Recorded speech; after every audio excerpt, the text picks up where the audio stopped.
ರವೀಂದ್ರನಾಥ ಟ್ಯಾಗೋರ್ ಜಯಂತಿಯಂತೆ ಬಂಗಾಳದಲ್ಲಿ ಹೊಸ ಸರ್ಕಾರದ ಪಟ್ಟಾಭಿಷೇಕ. ಇದು ಸುಂದರ ಕಾಕತಾಳೀಯ ಎಂದ ಪ್ರಧಾನಿ ಮೋದಿ.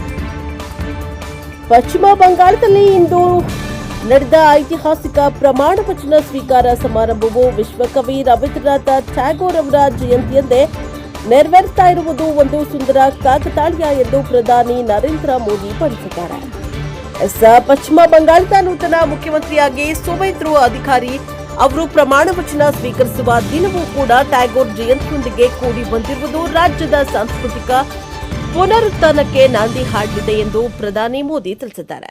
ಬಂಗಾಳಿ ಕ್ಯಾಲೆಂಡರ್ ಪ್ರಕಾರ ವೈಶಾಖ ಮಾಸದ 25ನೇ ದಿನವಾದ ಇಂದು ಟ್ಯಾಗೋರ್ ಜಯಂತಿಯನ್ನ ರಾಜ್ಯಾದ್ಯಂತ ಅತ್ಯಂತ ಸಡಗರದಿಂದ ಆಚರಿಸಲಾಗ್ತಾ ಇದೆ. ಇದೇ ದಿನ ಹೊಸ ಸರ್ಕಾರ ಅಸ್ತಿತ್ವಕ್ಕೆ ಬಂದಿರುವುದು ವಿಶೇಷ ಮಹತ್ವವನ್ನ ಪಡೆದುಕೊಂಡಿದೆ.